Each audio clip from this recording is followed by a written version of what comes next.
Welcome, and thank you for being with us this morning on Inauguration Day. Not sure why the president chose to go up against us this morning in the 9 o'clock slot, but here we are. This is our 13th annual Economic Outlook Breakfast webinar. It's a real pleasure to visit with all of you virtually. First, please read and study these disclosures. Thank you. This webinar is being recorded, and you can submit questions via the Q&A tool at any time. We'll monitor your questions throughout the presentation and, of course, answer questions at the conclusion. We have a very special guest today who I will introduce in just a moment, but I wanted to share with you our very popular asset class returns quilt for 2021. The quilt shows the last 15 years of data with yearly performance of the 9 major asset classes plus a hypothetical diversified portfolio. The best performers at the top and the worst is at the bottom. And then to the right, you can see average annual return for each asset class over that entire period and the average risk for each asset class with the riskiest at the top. We'll get it up on the website the next few days, or of course, feel free to email us for an advanced copy. I would like to share with you now the 5 things I learned or relearned in 2020. Number 1, no one knows nothing. If 2020 showed us anything, it's that real risk comes from the things no one is thinking about. Economists' biggest concern coming into 2020 was slowing growth and a tight labor market. Well, as Dr. David Kelly from JP Morgan says, it's not the things that keep us up at night, it's the things that wake us up at night. There wasn't a single economist or analyst that predicted a pandemic in 2021, and that's not a criticism. It's simply a reminder that we're on a spinning rock out in the middle of an unforgiving universe. It's a miracle any of us are here at all. Life, economies, and markets are unpredictable. This word COVID-19, which none of us had ever muttered, became common nomenclature by the end of February, and by the middle of March, U.S. stocks would suffer a 33.5% decline, the fastest in history. 6 of the 50 worst market days in history would occur in 2020, with the S&P dropping 12% in a single day on March 16th. In the end, the longest running bull market in history at 141 months would end in a way no one could have predicted. Number 2, just when you think things couldn't get any worse, they get worse one more time, and then they get better. The unemployment rate began the year at 3.5%. Initial claims for unemployment were 282,000 on March 14th, just prior to the lockdown. 2 weeks later, on March 28th, 6.8 million people would file for unemployment. Conditions were bad and getting worse. In fact, the unemployment rate would balloon to 14.8% by the end of April, the highest number since data began in 1948. Entire industries were, and some still are, being decimated. Airlines, cruise lines, energy, commercial real estate, and anything bringing joy, like eating out, seeing a concert, or having a drink. The price of crude oil went sharply negative between April 20th and April 22nd. With lockdowns and travel restrictions in place, demand fell off a cliff while a disagreement between Russia and Saudi Arabia left the world awash in oil. The market was so distorted at that time, it would cost you almost $40 per barrel just to get someone to take your oil. There has been no historical basis for this ever. Then something changed. Yes, the Fed and Congress came to the rescue with an enormous and unprecedented stimulus package. But I also believe the initial shock of the pandemic was so severe and quick that shortly thereafter the shock wore off. Things were still getting worse, just less worse than the day before. With stimulus and renewed hope, investors saw a faint light and the market rebounded. The market would rally 70% between the March 23rd low and the end of the year, December 31st. Number 3, TINA. There is no alternative. Wouldn't it be nice to be able to earn a reasonable return and not have to put up with the ups and downs of the economy and the stock market? The ups and downs apply to any asset class, really, that isn't FDIC insured. Real estate, commodities, currencies, Bitcoin. Cash and bonds just aren't paying much, and when you adjust for inflation, they have not historically. To achieve a return that can possibly provide a lifetime of financial security, investors must be willing to put up with risk. Cash is great if you hold enough of it to keep you invested during the darkest times. Too much of it, and it jeopardizes financial security. Unfortunately, there is no free lunch. Number 4, trends already in place accelerate during times of crisis. The pandemic accelerated many trends that were already in place prior to 2020. Online shopping, video streaming, home workout, video conferencing, social media, and food delivery, to name a few. Technology has changed the way most Americans live. A full understanding of how permanent this behavior will be is not yet known. And that's why the big 5 led the recovery: Apple, Microsoft, Amazon, Facebook, and Google. One of the sharpest trends we saw was in housing. Confined to their home, many workers and employers realized physical location hardly mattered anymore. There was a shift from big cities to the burbs, high tax states like California to low tax states, Texas and Florida. Here in California, there was already a net migration out, but the pandemic accelerated it. Just this week, the New York Times and the Sacramento Business Journal ran the headline, quote, "They can't leave the Bay Area fast enough." This shift, combined with the 30-year mortgage dropping to a historical low of 2.66% in 2020, helped home prices rise nationally 8.5%. Then there's this slide, the U.S. national debt. It was certainly growing pre-pandemic, but we would see total public debt grow from 23 trillion to 28 trillion projected by the end of 2020. Number 5, history can be used as a guide, but each time is different. There have been prior pandemics, social unrest, fires, contentious presidential elections, insurrections, but never all in the same year. Life threw the kitchen sink at markets, and they performed the complete opposite of what you'd expect, given the intense turmoil. Of the major asset classes, only REITs and commodities were negative for the year. Those with a well-conceived and executed investment plan survived and thrived. Those flying by the seat of their pants likely did not. 2020 was a rough year, but it was also a year of hope. Scientists mapped the virus and invented the current vaccine over a weekend. Some of the greatest discoveries have occurred during America's darkest times. What other incredible medical advances did scientists stumble upon during the search for treatments and vaccines for the coronavirus? What positive trends were created or enhanced because of those terrible lockdowns? I know at least a few business travelers whose lives have been transformed from the pandemic. More time with family, no more airports, less stress. Well, as we look ahead to 2021, it is my pleasure to introduce Chris Shuba, founder and CEO of Helios Quantitative Research. He and his team are what we affectionately call quants. They collect and analyze data, taking a strict mathematical and emotionless approach to investing. In other words, they let the data drive decisions rather than emotion or opinion.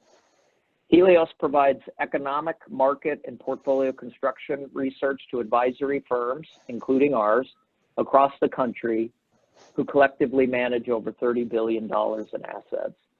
Chris and his team support our investment committee process here at Boyd Wealth Management. Shortly, we'll be rolling out portfolio enhancements to you to further improve your investment outcomes. Before Helios, Chris was the Chief Investment Officer at Westlake, Grawl & Glover, as well as a Senior Quant Analyst at Columbia Threadneedle. He holds a BS in Business and Law from the Opus School of Business at the University of St. Thomas. Chris will deliver his economic update through a bit of a different lens than you're probably used to. And I'm excited to introduce now Chris Shuba. Chris, take it away. All right. Hopefully the audio is coming in well. It's always odd to have the intros and someone else is talking about you, but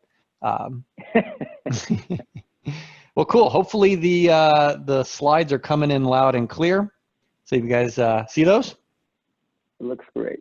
All right, perfect. So thanks so much for having me. These are among my favorite types of presentations where we get to talk about incredibly boring stuff and try to make it as entertaining as possible. So we welcome questions along the way.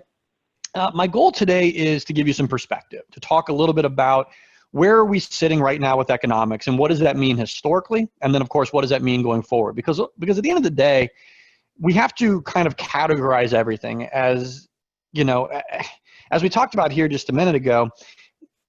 The reality of asset management is it's a numbers game, right? And there's a lot of guessing, there's a lot of conjecture, there's a lot of bravado in our industry, but it always comes back down to the mathematics.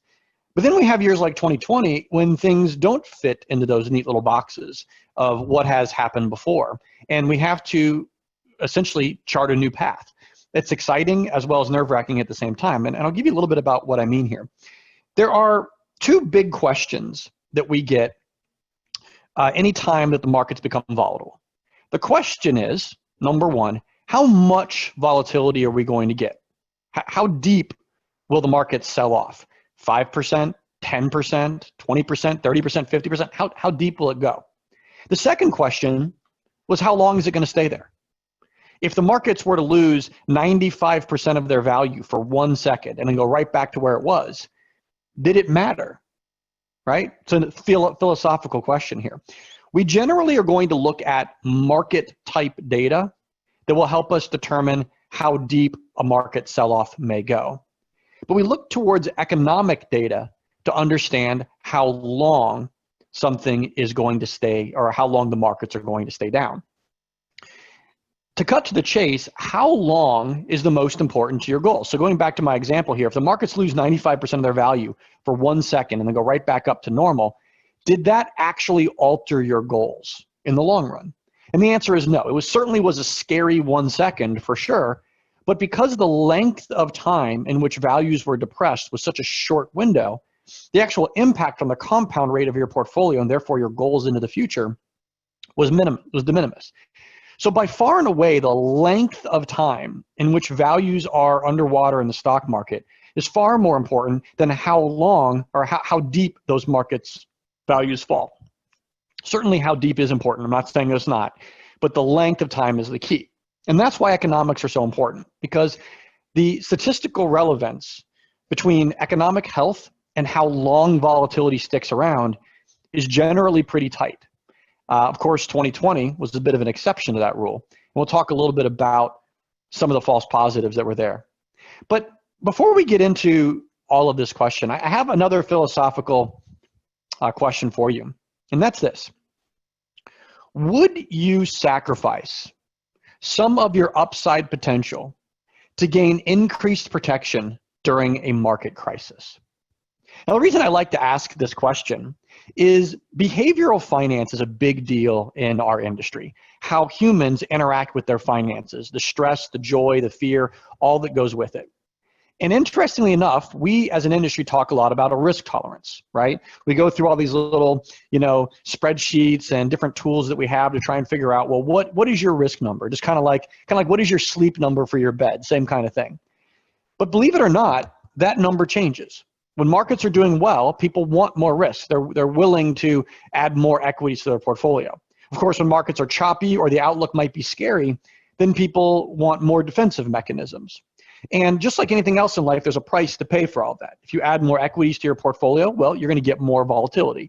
If you add less equities to your portfolio, well, you get less long-run growth. And so this is a question that I ask a lot because during 2020, it was a tale of both of these things. Most investors would say, if we're going to have a global pandemic, if the markets are going to lose 30, 35% of their value in a 1-month period of time, would you be willing to give up some of your upside to protect yourself against that? And most investors would say yes. But on the backside of that, after the game has been played, so to speak, then kind of the Monday morning quarterback begins, and it says, okay, well, no, never mind. I didn't want to be protected during that period of time. I rather would have ridden that wave and maximized my returns.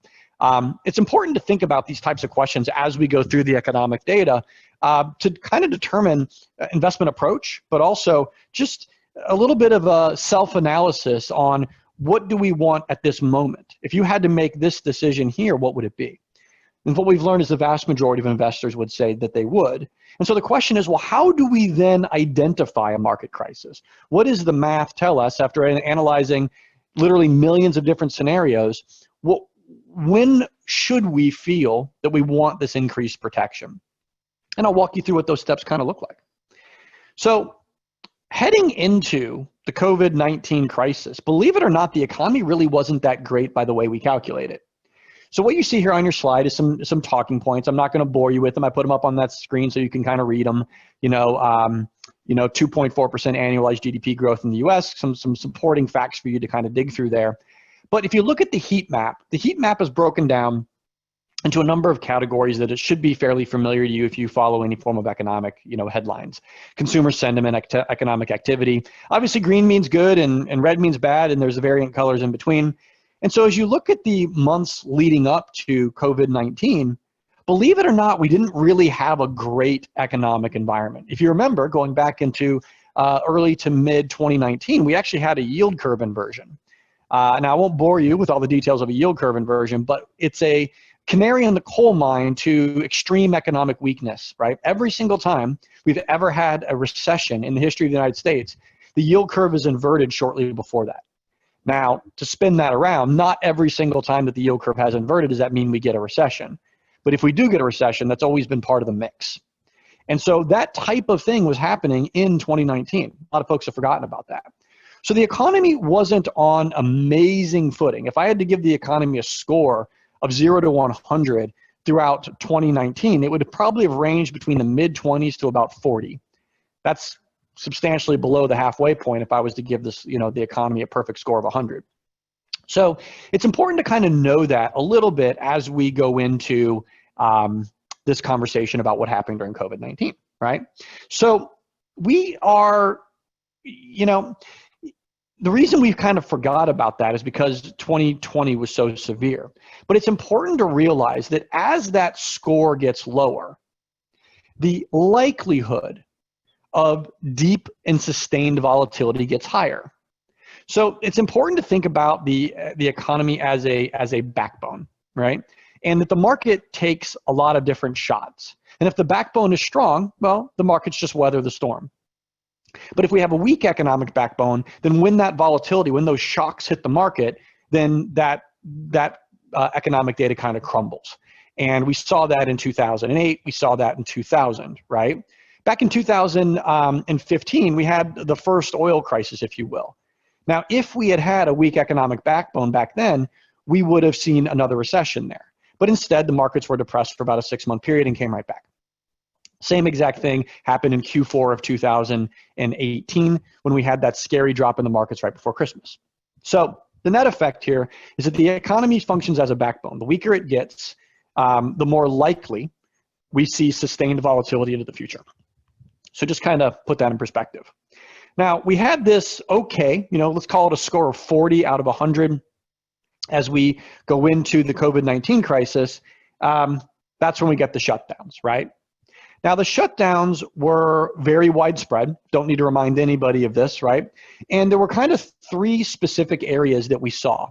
employment, investment, and business decisions were most of the landing spots that we saw this shutdown kind of effect. Unemployment, obviously we had large scale layoffs and furloughs, historic levels of unemployment, and second order impacts or second order derivative impacts that continue to go throughout our country. You know, there's all these different types of industries, such as the linen suppliers that focus on the cruise ship industry that have been decimated, that no one really thinks about. They think about the cruise ships. They don't think about the service providers to the cruise ships. Those rippling effects have occurred.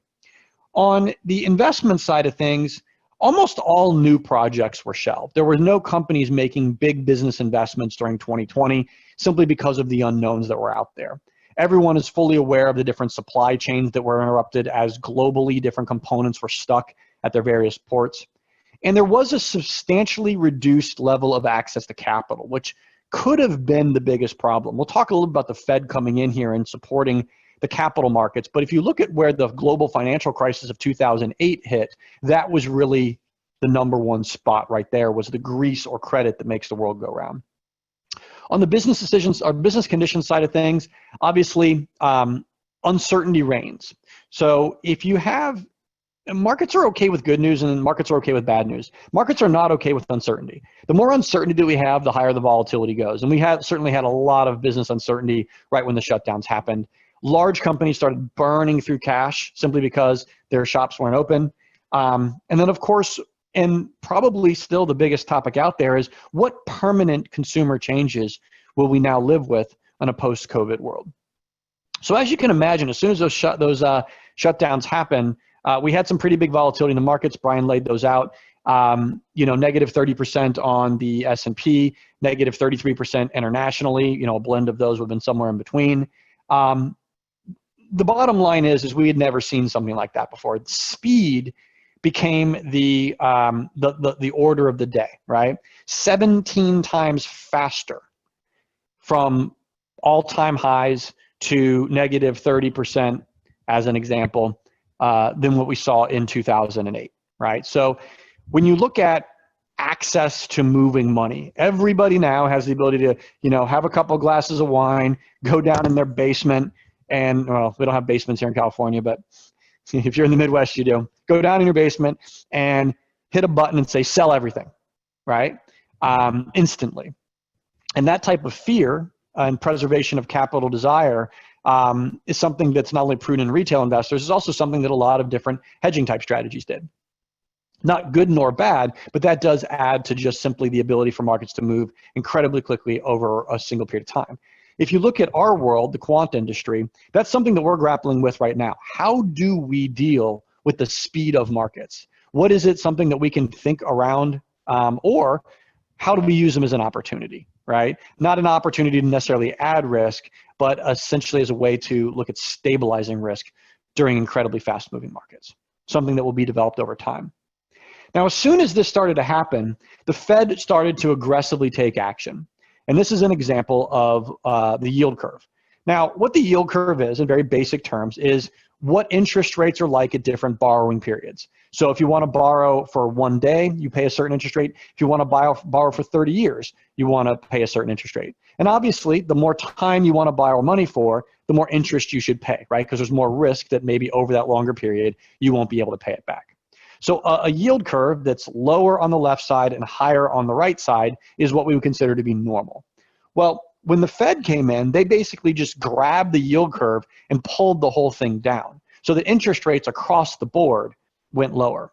Well, bringing interest rates lower is designed to spur growth because it makes it easier to access capital, right?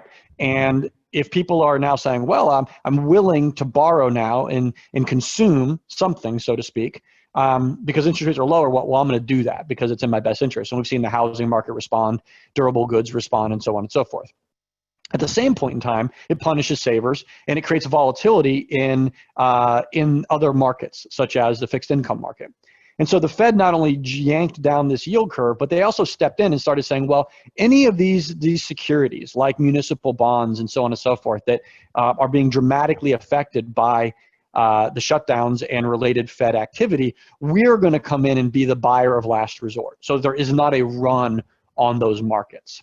So the Fed really became a massive supporting structure of not only the economy, but the markets. More help from the Fed was deployed in the month of March than in the entire global financial crisis combined, to give you a little bit of an example. But it wasn't just the Fed that came in and supported the markets and the economy. We also saw Congress come in and take a look at how we're going to do stimulus. Now, obviously, the big package that everyone talked about prior to our last package was what we call phase 3, which was the $2.2 trillion, direct assistance checks, the business loans through PPP programs, and so on and so forth. But actually, there were two ahead of that were much smaller, 8.3 billion and 100 billion, as the government sought to increase testing and obviously help some businesses that were being initially hit by the pandemic. We then got phase 3.5, which was an extension of phase 3 to make sure that businesses got access to capital. And despite all that, we still ended up in the economy falling to unprecedented levels that up until this point were mostly theoretical. So you can kind of see on the heat map here, and I'll use my cursor, this wall of data, right? Where it goes from red or light red to maybe even green immediately into this deep red scenario in the heat map. And that's just never happened before, right? This literal hitting of a brick wall for the economy. How do you quantify this? How do you start to understand the magnitude of this sort of thing and then apply that back statistically? Right? So if we know, going back through millions of iterations of all kinds of economic data that's out there, that statistically speaking, when the economy is in rough shape, if we get volatility in the marketplace, which we've seen, then it tends to stick around for a very long period of time. And that ultimately decimates people from a financial perspective because they lose the quote unquote lost decade concept, which obviously we really don't want to go through that sort of thing again. And most of the time, the conventional wisdom is, look, you want to be invested in markets as long as you possibly can, no matter what. But there are very rare scenarios, once every 3 or 4 times in a lifetime, in an investing lifetime, where pulling back the reins substantially is very wise, right? You just got to identify when those would be. Well, that's what these typically look like. So if you go and you say, okay, we're going to go back and chart growth here, economic growth, gross domestic product, going back, in this case, in the 1950s, but you can go back even further. There's no numbers that look like this. It's completely theoretical. What would happen if our economy ceased to exist, right? Oh, well, that's not even possible. Well, it's possible now, right? And this is exactly what it looks like. Data sets that break the data sets. So again, what do you do in these scenarios? Depends upon your outlook on life. And everything in our world is perspective. I'll give you an example of this that I'll come back to. I watched about 3 or 4 years ago, I saw literally a terrifying accident happen. I was the first car at a stoplight, and it was traffic coming at full speed from one direction, and a car from my direction in the lane next to me just blew the stoplight and literally T-boned another car. And the first thought that went through my mind is, the guy who just got hit is dead. Right? And that was my initial reaction. But the guy who ran the red light got out of his car and started screaming and yelling because his car was destroyed. His perspective was, I just lost something, right? He didn't even, I don't think he even crossed his mind that he may have killed someone. But anyway, the other guy climbs out his passenger door and was so thankful that he survived. His perspective was, my car got destroyed, but that's not what's important. What was important was inside of it, right? And that perspective of a scenario that's horrible, what is valued most, right? It's the preservation of something, which is a life, or the loss of something, which was the car. And it's amazing that everyone's going to react in these different ways. And the exact same thing exists with investing. When you see this type of data, your natural reaction is going to be, this is a car accident. I want to preserve my ability to have my hopes and dreams into the future, or the markets have fallen 10%, I've lost something. Very, very different outlooks. I can tell you right away that the people who tend to have more of a preservation mindset have far more wealth growth over time than folks that don't. And the reason that is that when you are preserving during especially extreme economic times and even market times, the compound rate tends to go up faster because it takes too much to overcome losses. Give you another example of this. This is the initial jobless claims. Now that dotted line that you see there at the bottom, that is the worst that our jobs numbers ever were during the global financial crisis. So in all of 2008, that dotted line was as worse as it ever was. So you can see that that number was dwarfed by the initial shutdown. But most interestingly, you can see that those numbers remain stubbornly high. That our normal level of unemployment now, post-COVID-19, is still higher than the worst moment it ever was in the global financial crisis. Very, very interesting data that's going to talk about our new normal here. When you look at the activity, national activity is the end-to-end chain. Everything from mining a raw material to transporting it somewhere to turning it into a good to then transporting it to another factory to turn it into another good and so on and so forth. If you look at this is the 1970s oil crisis, this is the global financial crisis, and this is COVID-19. In an instant, the activity level of our end-to-end economy fell off a cliff in an order of magnitude on par with the worst that we've ever seen. So it's important to really understand just how bad the data was at that point in time that you might expect during a shutdown. What most of you, I don't think, expected was, especially with those jobs numbers, to realize it's still worse than it ever was during the global financial crisis. And we need to respect that as we think about markets being at all-time highs at the moment. So today, we see the economy is slowly improving. We are no longer in our, what we would consider to be the Armageddon phase. Right now, the economic data more or less looks right now a lot like pre-COVID-19. In fact, if I had to score the economy right now, I'd probably put it at a 35 to 38, right in that number out of 100. And pre-COVID, I probably would have put at between a 38 to 40. So we're within spitting distance of economic strength. Not the same thing as actual economic levels, but in terms of economic strength, we calculate things to be kind of back to the way they were, although now our economy is simply smaller. So if we have this data that looks okay, it's pre-market, why did we see that bounce back? What are the reasons why I just said to you all this horrible data? I said to you in the very beginning that economics have a very close tie to, once we have volatility, to staying low for long periods. Why did the statistics not hold true this time?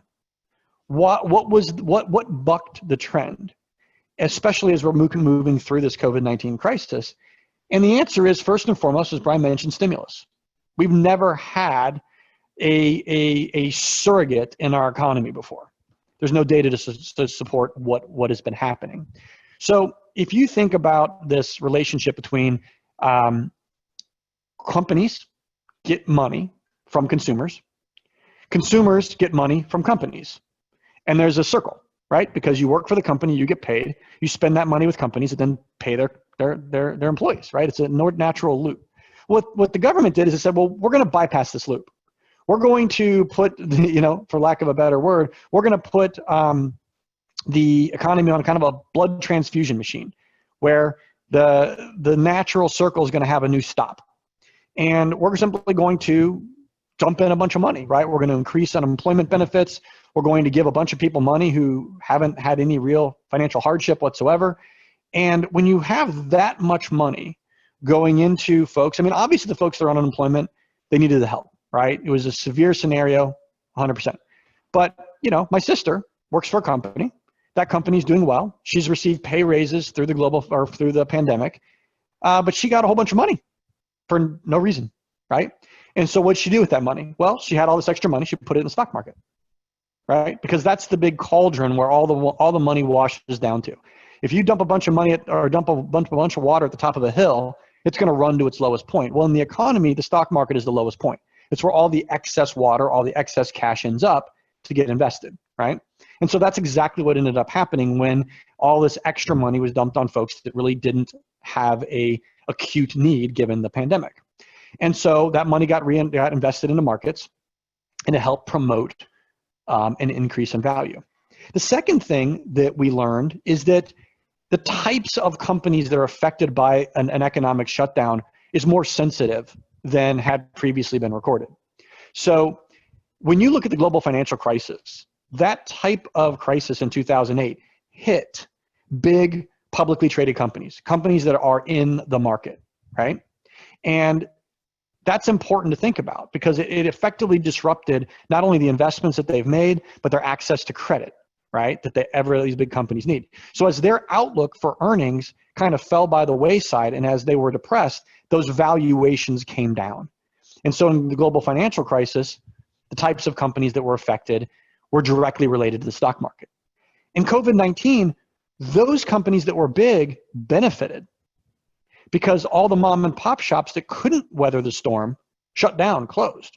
Whereas all the big companies could close ranks, lay off employees, survive. And so when mom and pop didn't open back up again, all that market share went directly to the big companies that were publicly traded. So it ended up being a way to wash away a lot of the smaller competition and consolidating consumer spending into the larger companies. Perfect example of this is Amazon, right? If I can't go down the street and buy something because it's closed, well, I'm just going to order it from Amazon. Then consumer behaviors change. People who had never really used Amazon to any sort of degree, now they can. And they're used to it and they're comfortable with it. And changing those buying habits back to small business might prove to be really hard. The third and the last one is the types of workers that were affected. In global financial crisis in 2008, the workers that worked for these big companies that were doing these massive layoffs were highly compensated folks relative to the whole. And they had a market presence and they would draw down that money to preserve their lifestyle, right? As they went and tried to find a new job. The types of workers that were affected here in the pandemic shutdowns typically weren't market participants to any large degree.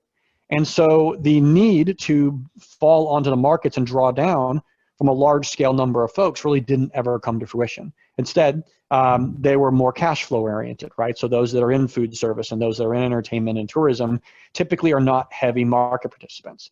So in this very specific scenario, the economy was dramatically affected, but the way that the economy was affected was generally with smaller businesses that then forced consolidation into publicly traded companies, and at the same point in time affected workers that are not typically market participants. And so the market, in this very unique scenario of how the pandemic rolled out, actually preserved and boosted the stock market in addition to the helicopter money that came in that allowed people to participate more. So incredibly unique set of scenarios in which the markets and the economy have disconnected because of this concept. As you know, markets are effectively looking this way, right? We're at all-time highs today as Biden is being inaugurated into office. Not much to say beyond it. We do know that we have a long way to go on the economics, and that at some point in time when this stimulus goes away, when the thumb on the scale of the economics, in other words, small businesses are allowed to open back up, we're going to have to come to some form of a normalization. And we are seeing some bright spots here. We are seeing financial system stress, economic activity, global leading indicators, sales, and services all kind of stabilize themselves. And these are really the core pillars of the economy that we want to see. Financial system stress is going to be about the banking system. Where is the access to credit? Now, this was the first of the data points to really start to recover, and this is a welcome one to see because that's where all the carnage was in 2008, which means that companies that need money can get it, right? And that goes that same way for small businesses that need to come back. Economic activity, as I said before, is a gauge of the overall activity of the economy from end to end, everything from mining the raw material and everything that's needed to actually push it out to the consumer. Global leading indicators, actually out of order here, going down to the bottom. The services conditions are basically looking at strictly business activity, orders, employment, and deliveries to look at how healthy a business is going to be from the services sector. So if it's a cleaning service, if it's a consultancy, how is that functionally doing for here in the US? Global leading indicators aggregates the a country-specific leading economic data. Now every country is different. In Belgium, people buy cars as a leading indicator. Here in the US, it's a lagging indicator. So different company or countries behave in different ways. But all the good news, all the little things you want to see percolating, the canaries in the coal mine, are getting better globally here. And then sales. So sales is going to be anything new or used that obviously gets transacted. It's generally going to include personal or household type stuff.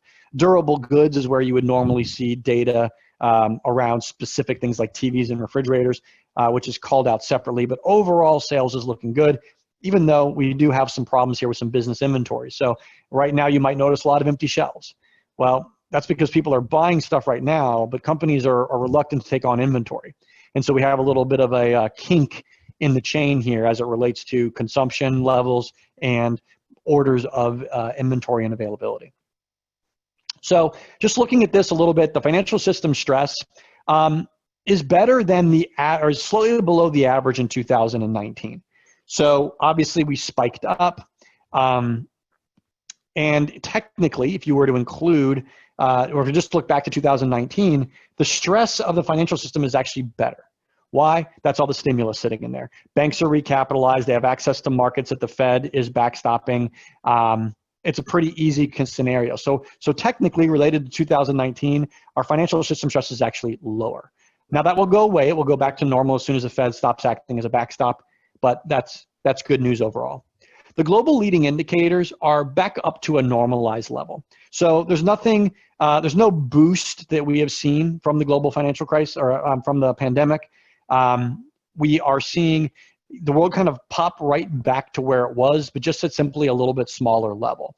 I'll talk about outlook on how long it would take things to get back.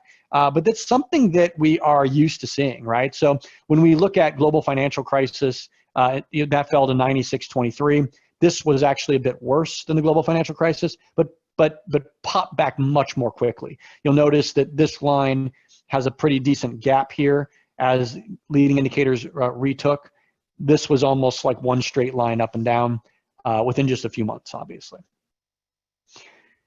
When you think about the broad measures of economic activity, which again is that end-to-end chain, everything from the raw material all the way to the finished product, we still are kind of getting ourselves back to that 2019 levels. Obviously, we spiked down, and then everything went into hyperdrive as we kind of made up ground, and now we're settling back into a level. This has a little bit of danger associated with it right now. It's reliant entirely on making sure that the vaccine gets pushed out. So as you can see here, it went down, it spiked back up, and now it's coming back down to the normalized levels here, slightly elevated.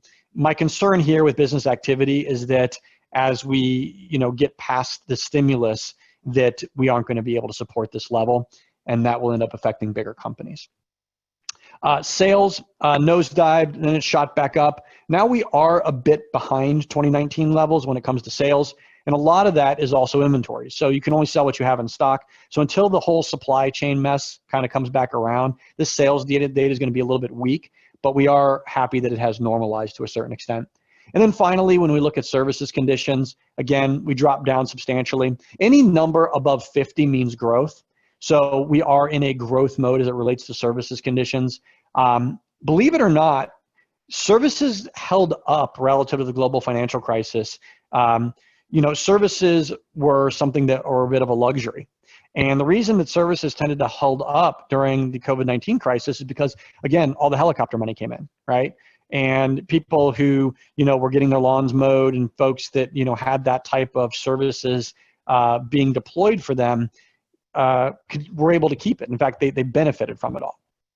So something to think about a little bit here as we kind of diagnose what types and what parts of the economy were affected. This is just an example. I know I'm going fast. I'm trying to wrap this up here in the next 4 minutes. Where does that leave us? Well, effectively, if you just kind of jump to the bottom line, we do expect to keep getting positive vaccine news. The rollout has been a bit rough, no doubt about it. But we do know that the variants of the worst case scenario is that we get a variant of the COVID-19 virus that is not accommodated for in the existing vaccine. That would put us back, X number of months or whatever it might be as a new vaccine is tested, deployed, and so on and so forth. So far, any mutations have still been covered by the initial design, which is good. If that maintains as it is when we get to the outlooks here, we should see 2021 be the moment where we recover from this. So areas of optimism, vaccine production, obviously they're already out and being distributed. There's some production constraints. There's been some batches that have been thrown out. We don't expect to see, easy access to vaccinations until really Q3 of this year. So what that means is that we're continuing to see government shutdowns and social distancing and limitations on businesses through the first half of the year until there is this widespread usage of the vaccine and deployment. So I know a lot of folks are sitting here saying, oh man, I hope I get my vaccine before spring break. Probably not going to happen. And obviously we have some federal action that's being expected. Biden wants to roll out another $1.9 trillion. I don't think the package is going to be that big. I think it's too much money for folks that haven't demonstrated a financial hardship through the crisis, but we'll see. There has been more than $10 trillion deployed in relief. Phase 3, as I mentioned before, was the big one. We had 1, 2, 3.5. We had the phase 4, which is what we just have experienced here. More direct payments, more assistance for small businesses. And now, we don't know what we're going to get here with phase 5. It's been floated at a $1.9 trillion number. I don't think it's going to be that big, but I do think that there's going to be another round of stimulus. And as long as there's stimulus, there's hope. And as long as there's hope, markets will tend to rise with that hope. The real test of the markets is going to be when there isn't another set of stimulus that's planned. And what will people do in terms of outlooks? Again, just trying to get through this a little bit more quickly. You can read this here if you'd like to. What do we think potentially will happen from this impact? The economic impact on what Congress is doing is really going to be based around jobs and the dampening of additional shocks to the market. So that's really what all these fancy words here all boil down to is if we do get a shock such as a reinvigoration of the conflict with China over trade or some bad economic news, that's really where the stimulus comes into play. And as companies' outlook is less bleak, they'll hire more workers and it becomes a self-fulfilling prophecy. That's really what it's aimed at doing. How do we dampen the shocks? How do we get people back to work? The Fed is much more about liquidity. It's much more about people having confidence. The Fed only cares about two things, the jobs number and effectively the inflation rate, both of which pay our debt. So if people have jobs, they pay taxes, that taxes pays our debt. If we have inflation, then that makes dollars worth less over time, and that effectively pays our debt as well. We still have debt from the Civil War, but it's only like 500 grand. Like no one cares about it, right? But that's because of inflation. And so the Fed is really about how do we stabilize the market to improve the outlook for jobs, and how do we get some inflation going so we can pay down our debt that we now have refinanced effectively at incredibly low numbers. So where do we go from here? I'm going to try and finish exactly on time. The 6 major categories of the economy we look at, first and foremost, output. We expect GDP to be back to normal ranges here as soon as we get Q4's numbers, but it's going to be gradually slow going forward. The larger our tax bills become, the slower our economy grows. We've been experiencing this for more than a decade. It's going to be more of the same, right? In the short run, stimulus will pop the economy. It will pop the markets, generally speaking, but keeping that going with a slower growth rate is simply tougher to do. When it comes to orders of companies wanting to buy inventory, the vaccine is going to improve that as it's rolled out. But as long as there are restrictions, there's going to be lower numbers of orders. Sales, we do expect to see sales pop as new stimulus efforts come into play. Maintaining those will be difficult. So again, that's going to be part of the outlook of companies that may affect market valuations once the stimulus rolls out. Labor is probably going to be stubbornly low. There's going to be a lot fewer small businesses. There's been a much larger adoption of technology over the course of the last year for places that normally wouldn't have. So there's going to be a continued struggle with jobs, I would imagine, throughout 2021 and probably 2022. Consumer confidence has been improving, but still remains low. We do expect confidence to rise commensurately with the rollout of the vaccine. And finally, prices, or what we consider to be inflation, we do expect it to remain muted. The Fed has signaled they're going to keep interest rates at or near zero on the long-term end of thing, or on the short-term end of the cycle through the year and into 2022. So there's not a huge set of expectations on inflation, but we have started to notice some of it. If inflation starts to run away, I'm certain the Fed will act. But right now, it's a very pro-inflation environment coming out of the Fed. So, like I always do, I tried to do way too much in a very short period of time, but I wanted to give you a full picture. And the reason I wanted to do that is right now, statistically speaking, we are still vulnerable. Right now, markets are at all-time highs because of externalities. Right now, economic data is depressed because of externalities, right? You have stimulus artificially putting money in people's pockets that will artificially roll its way into the market, creating artificial buying pressure upward, right? That will go away at some point. The shutdown orders and all of the related restrictions that are there, eventually that will go away. The economy will come up from here, markets will come down from here as they normalize. And so right now we're not saying you need to be super defensive. We're not saying you need to be super aggressive. But we really recommend is that you're comfortable with your risk tolerance, that what you need in terms of equity exposure from a normal kind of neutral stance to achieve your financial plan, that's really what our opinion is right here at the moment. And right now when markets are at all-time highs, it's really easy to get overexcited. Probably now is not the time if you're interested in long-run goals to really be looking at that sort of thing. At the same point in time, the economic data is healthy enough that it can support a normal set of risk tolerances, that your normal outlook and what your normal financial plan needs is something to be in place. You don't necessarily need to be hyper defensive at this moment as long as your risk tolerance is appropriately measured. So right now we're kind of in this awkward neutral stance. We normally aren't going to be here. Normally our outlook is going to be you want to be overweight equities. You want to be at the top end of your allowable equity exposure based upon your risk tolerance. Hopefully we get there, but I don't think we're going to start to see that type of push towards growth in a portfolio until we really get a handle on the vaccine rollout and normalization of economic data. So that's kind of where we sit. Certainly not a super exciting punchline, but I would expect some substantial periods of volatility in 2021. We do have some valuation bubbles that are going to have to get sorted out a little bit. We're not in a massive bubble by any means, but there are some companies out there that we can look at sideways and say, huh, that's a really big valuation for that type of income that we're seeing hit their balance sheet. So expect some volatility, but given this level of economic data, we don't expect it to stick around very long, maybe, part of a year instead of, 3, 4, 5 years on end. So certainly something that matters the most with economics is how long it will stick around. And the good news is we're back to a level where market volatility should be fleeting.